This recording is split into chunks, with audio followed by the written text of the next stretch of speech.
the voice of the world is very loud and it's very noisy and it's very messy because there's a lot of conflicting opinions. And if you get swayed so much each way, it can, I can't remember what book it's in, but the one where you're, the man who doubts is like tossed on the sea. I think it's James. And so you've got to know what you believe. And I think in this time where any voice is amplified, we've got to know more than ever what we actually believe and what we stand for. Welcome to the Kings and Priests podcast.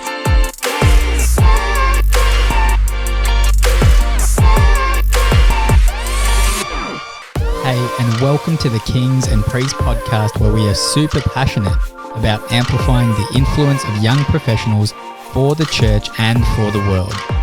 I really hope that this conversation helps you feel like you can take your next step towards becoming and being the change that's needed wherever you are. So without taking up any more of your time, let's get stuck into this episode's conversation. Hi, Sophie. So nice to meet you. So glad to have you in our church building. Thank you for being with us today. Just a quick introduction. So you are a social researcher and the managing director of McCrindle Research, which is one of Australia's largest social research companies, ranging from providing stats around society, education these days, working from home, hybrid models, and the church. Thanks for being with us. It's a pleasure. Thank you for having me. We are going to dive in deep today. I'm so glad that you could join us because this is a really cool opportunity to get a snapshot of society, psychology, which you're both an SME in, but also you've had some time in the church as well. So it's going to be a really cool conversation, especially when we start talking about the historical shifts in society and how that affects the church and Christians. And we want to talk about how to be a Christian in a post-Christian society, right? So my understanding, and if we can generalize society for a second, is that pre-Christ, society lived in a pre-Christian culture. So paganism, polytheism, different gods apart from Jesus. And then Jesus came and we moved into a Christian culture, so to say, where the church grew, the apostolic period, even to the point where the Reformation and unfortunately Crusades, we could kind of bracket that into a Christian culture where Christianity was the major or growing religion. And we now, as many theologians say, we now have moved into a post-Christian culture. Can you explain, as we kick off, can you explain what a post-Christian culture is? It's a great question, and I guess it is a very simplistic way to explain it is where there's other worldviews that are maybe guiding discussion. So historically, Australia was, I guess, founded with a large base of Christians and Christianity. It was the most commonly held religion amongst Australians, but over the past few years, we've seen the identification with Christianity decrease within Australia. It's currently 52%, and potentially in the next census that comes out, it might be dip below 50% for the first time in Australia's history. And I'm just going to jump in there. Is that because of people turning away from their Christian faith, or is it because of the increase of overseas migrants that are diversifying and, making our country a mixing pot to what it really is now? That's a really good question. So what's really interesting is actually the increase of migrants to Australia is making it a increasingly religious country, just a shifting tapestry of religion. So it's the rise in no religion that is seeing the greatest shift. So it's about 30% of Australians identify with no religion. And what's interesting is when you unpack those stats is so you've got your identification with your faith, and then we often ask a question. So you've said that you identify with Christianity. Do you actually consider yourself a Christian? And often it goes from 52 down to about 38%.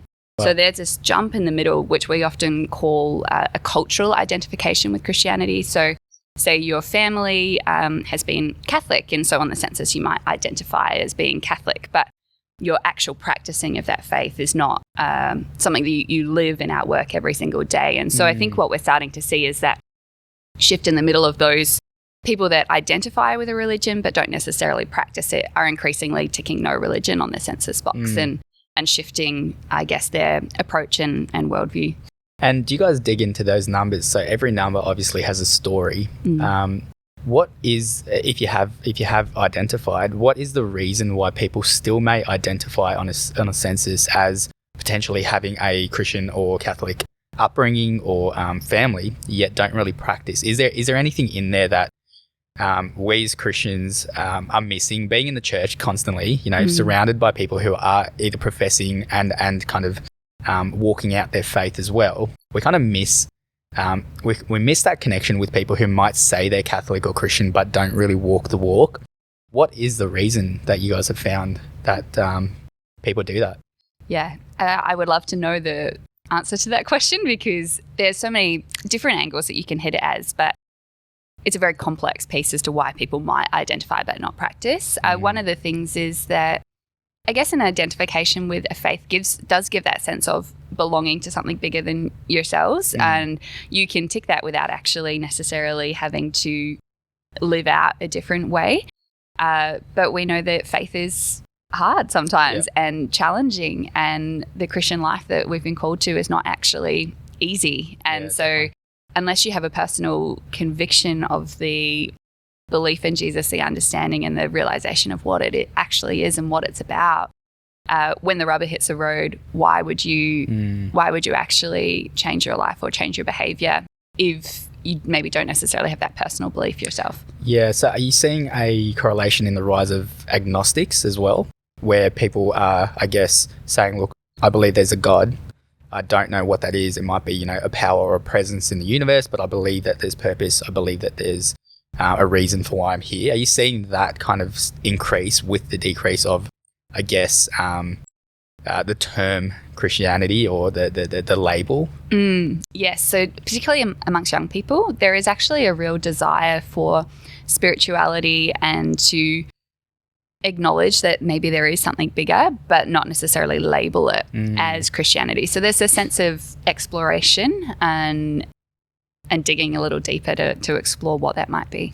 Yeah, well, and that for me is a reflection, right, on the post-Christian culture we live in. The way I understand it is that society wants the benefits of Christ without Christ himself. So like you said, spirituality, who am I, what's my purpose, what's my identity? If I can get all of that outside of the person of Christ, then that satisfies my needs. And I think that, as you said previously, that kind of encapsulates almost the different worldviews that are adding to this conversation. And you've had a really interesting, I guess, history. So you've had some time as a youth pastor. So you've had a foot in the church, and now you're the managing director of McCrindle. So kind of you've got a bird's eye view of the spiritual landscape.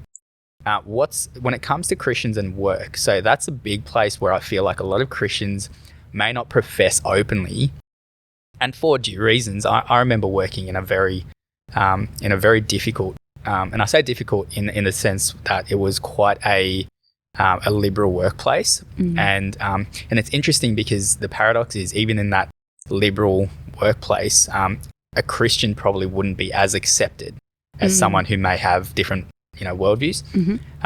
But with your history in the church and now working as a social researcher, what is your view when it comes to the relationship between Christian professionals and the workplace?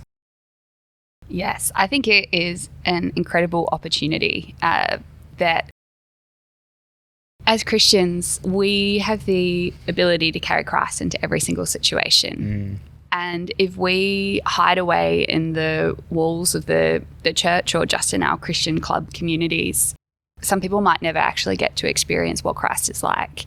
Whereas when we can go into a workplace and carry who he is, I heard a speaker say the other day that my life might be the only Bible that someone ever reads. That's good. The way that the way that we can experience, interact, connect, that it's actually being amongst people that can open their eyes to something different. And that's always where Jesus was. He was in the synagogue, but he was always out. And so we have such an opportunity to not avoid the workplace, not avoid situations, but actually to go in and redeem them by living a different way. And to your point that there are people who may be believing Christians but maybe not professing, or I guess if you're not watching this, I'm doing the little parentheses, the fingers to quote, but living a Christian lifestyle. I believe that every Christian carries a presence of God into their workplace, and sometimes that's not verbal. Sometimes that's actually how well you do your work, how you interact with your environment, how you make decisions with integrity. Mark Sayers, who writes a really good book on the post-Christian culture called The Reappearing Church, he says secularism is the attempt to create a system for human flourishing in which the presence of God is absent. And when I read that, and I think of, myself, but other Christians who go into a system that is essentially created for human flourishing without God's presence, I see how we can change that as influence, as presence carriers and influential people who can walk in and change that from secularism and shift that away from there by carrying the presence of God in, right? Now, I guess the big question is, in my opinion, in my view, the church is for Christians to come and to gather and to really to seek heaven on earth. And then we're sent out into our workplace as ministry, as missionaries almost. However, McCrindle's research has shown that over the last couple of years, we've seen a decrease that's trending almost towards 10%. We've seen a decrease in church attendance. And would you say that this is solely due to the effects of COVID and isolation and lockdown, or was this simply an accelerant of a trend that had been identified previously and had just kind of reached that goal quicker? I think COVID has a lot to answer for in the reduction in church attendance. So it is at that kind of almost 10% of the monthly church attendance. So it's the regular church attendance that it's hit hard. And I think there's a lot of factors that can come into that. Some of those stats, they were from 2019, 20 and 21, whatever. Anyway, through the COVID years, though, that was that kind of tracking period. And so for a lot of elderly people, going into church was a very scary, very kind of dangerous situation for them. That was their perception. And so there was that, I guess, shift in comfortability to be gathering. And that's been a really big question for the churches to go, actually, what do we need to do? How do we bring people back into the services and that sense of community? Because it is so important.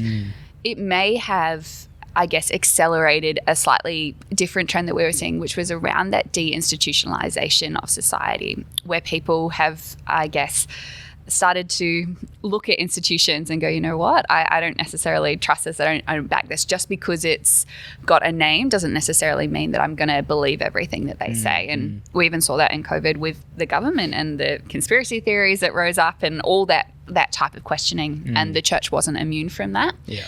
And so there's that shift from institution to community. And I think that's the question for churches to be asking right now is actually, what is the point of the gathering of the church? Is it, I agree, it's to hear the word, to worship, to, I guess, get refreshed and refilled, to go out during the week. But how is that actually best done?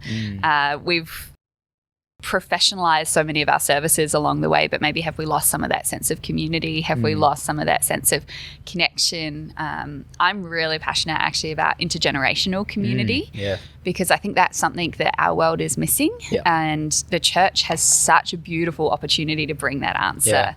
I'm at a church where there's a lot of older people and there's also young kids, and the connections where you get to have extra grandparents or extra parents, or be able to be an auntie to someone. I've got friends and they've got, a 12-year-old girl, and there's only so much that mum can say because mum's not cool.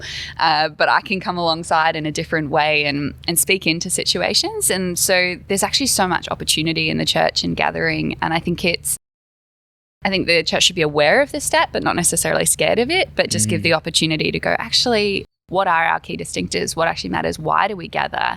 And I think when we tap back into that, rather than maybe going through the motions of what we did beforehand, we might even see that start to shift. Yeah, and I'm the same. I'm very passionate about intergenerational connection and discipleship. It's very biblical. I think Paul talks to Timothy about young men being trained by older men and young women by older women.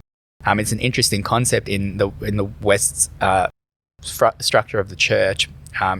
I know in my experience, we have communities for youth, for young adults, for adults. It's very stage-based community, which has its part. However, sometimes I've questioned if intergenerational discipleship occurred, would we actually go deeper rather than wider? Which I think now coming out the back of COVID, I think that's a big focus. How do we actually deepen and strengthen our faith as opposed to just connect? Because I think people have become really good at connecting, also really good at disconnecting in the same aspects. But we've put a lot of energy into reconnecting with people, bridging the gap between online, offline church. And then I guess the next question, like you said, is how do we get deeper in our faith and be discipled by people outside our age or our stage of life, but who may have the runs on the board, may have the experience and the wisdom really to grow us and to challenge us in the places where we kind of feel a bit comfortable, right? You touched on it briefly, but there was a big place in the church through the last couple of years where big decisions had to be made by many Christians, whether it came to a lot of the political decisions that would be made outside the church. Things that come to mind, which, I'm not going to share my own opinions on right now, but, things like vaccines, things like, the race conversation, things that were brought to the forefront, which were actually already there, but COVID kind of uncovered, infiltrated the church and sometimes from what I've heard has caused division, right? A lot of division. There's a British theologian, his name's Leslie Newbigin, and he predicted in the 20th century, that the West would return to extremes of politics as religion. And the church has always had to compete against secular systems. However, with the changes that have happened, it seems that the church has slowly become a place where politics has shaped theology of some people and even ecclesiology. Like we were saying, why do we go to church and what do we think the church is for? And the divide between the local church and even the wider denominations may potentially be a product of what Leslie Newbigin wrote about years ago.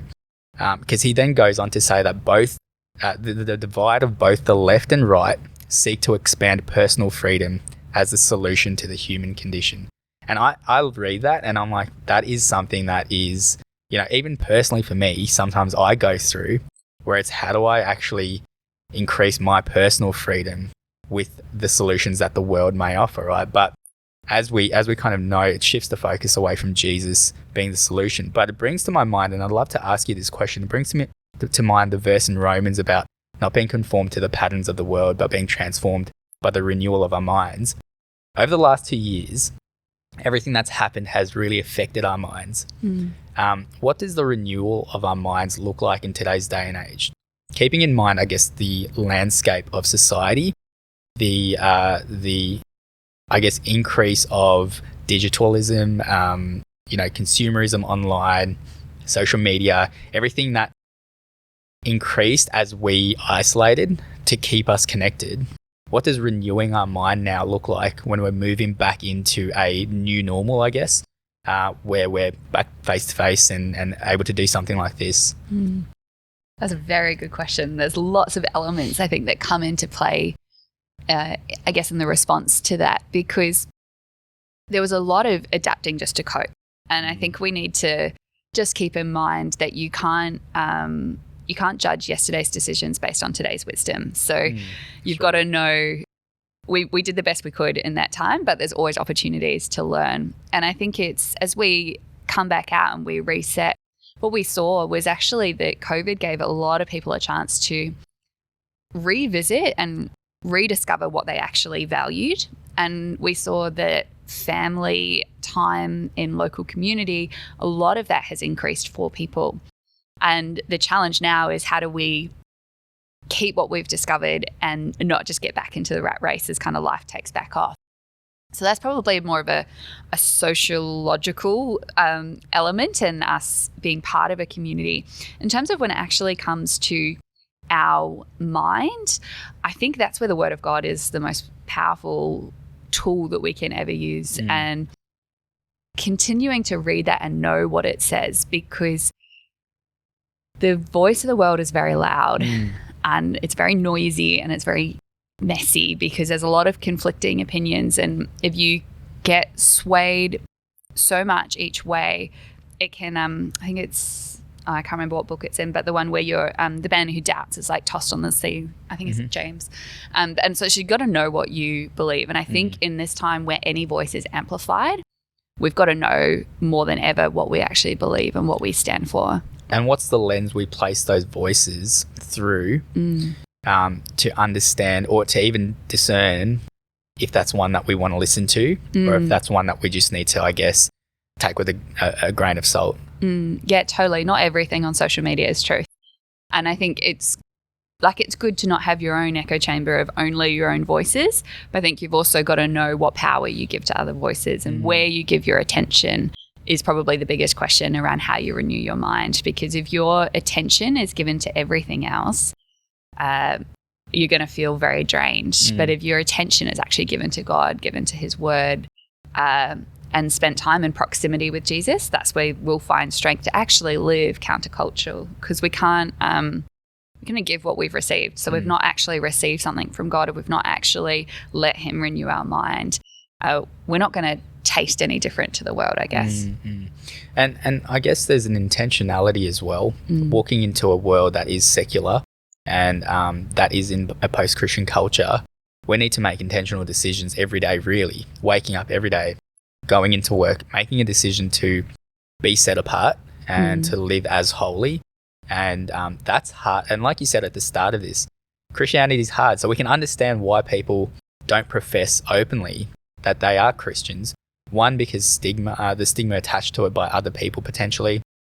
One, because potentially self-guilt almost. If I don't look like I'm being a Christian in my workplace, I feel like I'm not a Christian, so why would I say it? And I think there's an encouragement in that, Sophie, in that we can actually walk into our workplace, again, carrying the presence of God, and know that we don't have to jump through hoops to feel like we're doing holy work. I love the topic of holy work, even just that our work is considered just as holy as a pastor's or a preacher's or a reverend's, because God has given us a gifting to do that. And when we do that to the best of our ability, he sees that as worship, right?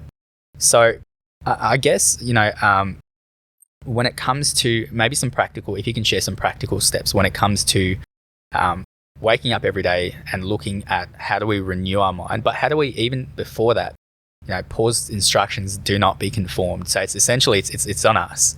It's not, but I guess that's two-part, because if we're choosing not to be conformed, then we won't. But if we don't choose to not be conformed, so if we choose to just kind of go with the flow and, she'll be right, the Lord's with me, we'll actually be conformed by the world. Because like you said, there's so many voices around there that are speaking things to us and over us that if we don't intentionally choose, we will essentially follow, right?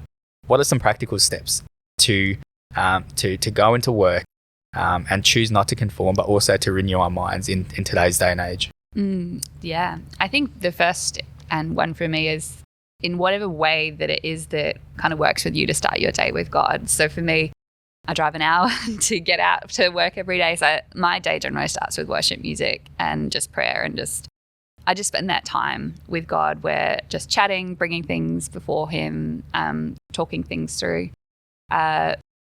Probably the amount of times I pray in a day for wisdom is ridiculous. Like anytime I just walk into a meeting and I'm sitting there and it's like, God, give me wisdom. Like, I don't know what to do here. I have the privilege in my role that I get platforms to speak, and not all of those, or actually pretty much the majority of those, are not in Christian events or anything like that. And so in that moment, I'm going, okay, God, given me this platform, what do you actually want to say to these people? And yes, I'm talking about stats, yes, I'm talking about society, but there's always something higher and deeper that I can bring. And I think that's what you're talking about, is that intentionality of how do I bring God into that situation, that what I'm delivering has nothing to do with God. As such, I'll do the things again, because everything is to do with God, but it's got nothing to do with him. But I can actually, by the way that I deliver that, I can bring him into that situation. And I think, if you're a teacher, you've got young lives in front of you. And I worked as a high school chaplain for 7.5 years. And so that was quite easy, I guess, almost to go like calling and outworking of that was very aligned and very easy to make sense of. But I was always, every day, I was like, I do not know what these kids' lives are like outside of school. Like, they have all these burdens, but the moment they would walk through those gates, like, I have an opportunity to show that they're valued by knowing their name. I've got the opportunity to speak life into their world and encourage them and, take the time to understand them and to hear their life and to cheer them on. And I think the view of a chaplain is that you know that you're not necessarily going to see the fruit of what you've done in that time while they're at school, but you can sow the seeds. And then, they might be 30 years down the track and go, you know what, actually, there was people at that school that invested in me, that loved me. What was it about them? And I think as Christians, we need to get better at playing the long game of just sowing the seeds and letting someone else reap the harvest, rather than almost like smacking them over the head and being like, here's the truth, here's the Bible, like, next week, come find Jesus. And there's a beauty in that passion, but I think there's also some wisdom in actually just love people, be friends with them, invest in their world, and let them ask you the questions. When people see you walk through something that's really hard, but you walk through it with joy, that's actually the greatest testimony and the greatest story. And then if they ask you about it, then you've got an opportunity to talk to them about Jesus. But don't go on a 20-minute rant about theology, because you'll probably lose them there. So it's how do we be normal, love people, and carry God into every situation. So those are probably my 3 things that I go through. That's perfect. And it's so biblical with the sower that sows seeds. He just sowed the seed, and it was the soil or the state of the ground or someone's heart which accepted or rejected the seed. And I think that gives us a lot of confidence in that our role essentially is, like you said, to sow a seed. We can't determine the outcome. Only God knows what growth is going to come. But all we can do is ensure that we're doing what we're given and what we're entrusted with, and pray and commit that to God. Totally. It was exactly what I was about to say. The phrase of just being faithful with what you've been entrusted with in every single season. Because when we do that, when we're obedient on the day-to-day, God looks after the rest. Yeah. And I think, and that kind of translates into discipleship, So discipleship essentially, and this is, I guess, a bugbear of mine. And we talked about professionalism in the church, but I've always felt that, it's promoted to bring someone to church and plug them into a discipleship program. And I think that people make programs to essentially relegate responsibility from abdicate. From our own responsibility to walk through mess with people. Instead, we can just check where someone's up to in a 6-week discipleship program. They're on step 5, great. It looks like they're going to be a disciple. We know 9 times out of 10, they've just learnt a lot of head knowledge, haven't really had too much life transformation. In discipleship, when it comes to meeting people where they're at, because that's really the heart of discipleship. We look at Jesus. He sat with the woman at the well.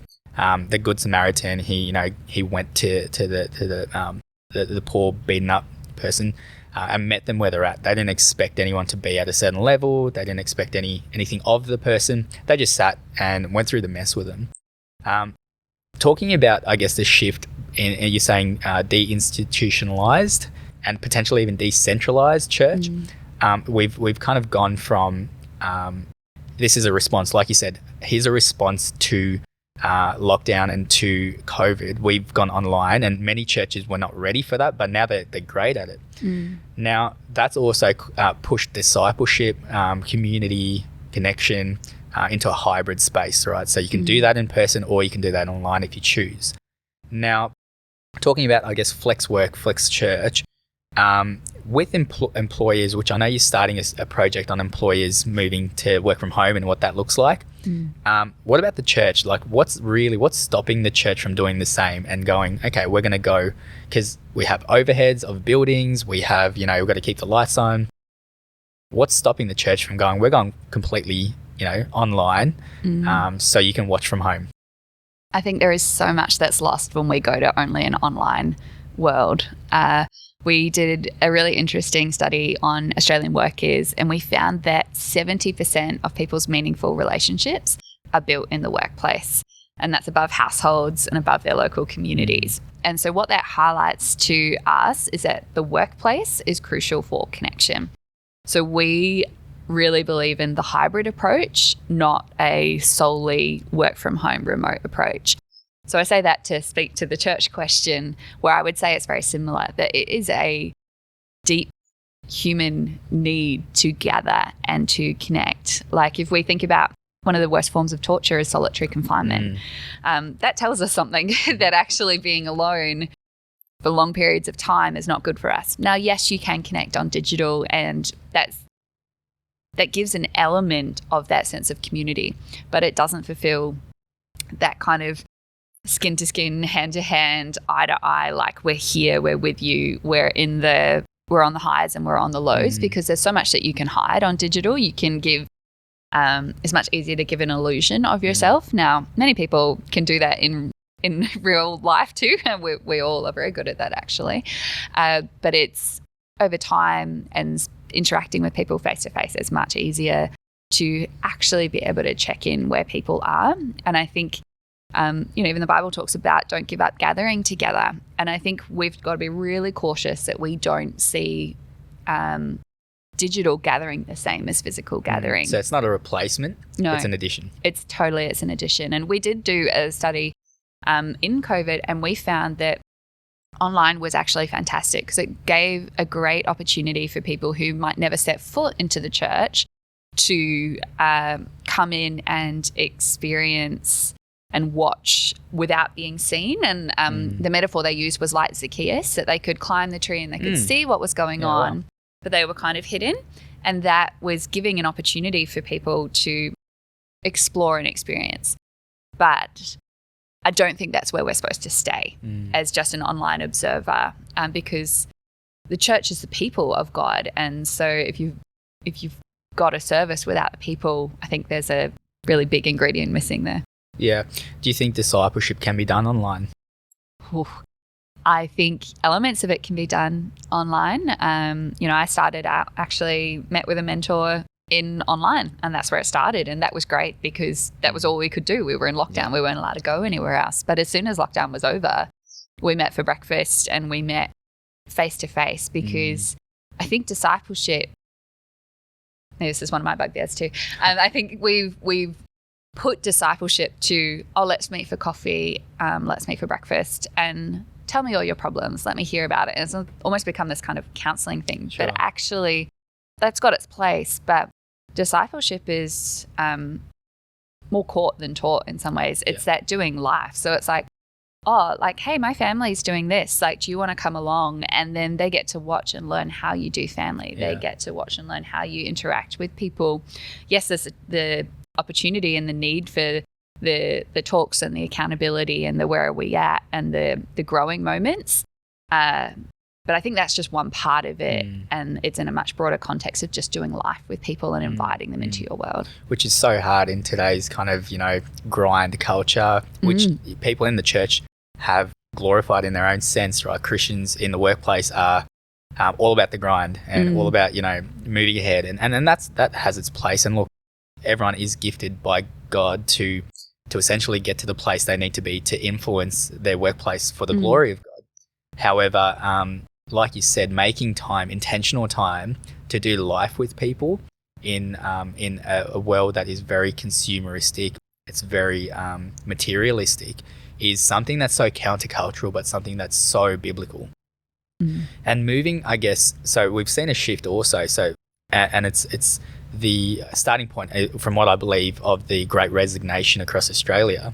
People have started moving from materialism and being at work for, I guess, financial benefit to meaning. So people actually care now what they do now, which is great. It's a good thing. They're looking for purpose in their work, and many people have left because they haven't felt that fulfillment, and they're looking for, what actually do I want to do? What do I enjoy? For a young professional, a Christian young professional who's kind of navigated the last couple of years, like you said, kind of just staying afloat, what's some helpful advice to give them if they're kind of looking for purpose or meaning in their workplace right now? Well, I think you can look at the job that you're in, and it's good to see if the organizational values actually align with yours. Is what they're doing, do you care about it deeply? And do you back actually the way that they do it? Because I think the culture of how we do things is just as important as what we're actually doing. So you could be doing something great, but in a bad way. And that will have an impact on you in the workplace, because we spend a third of our lives at work. So what the environment we surround ourselves in does matter.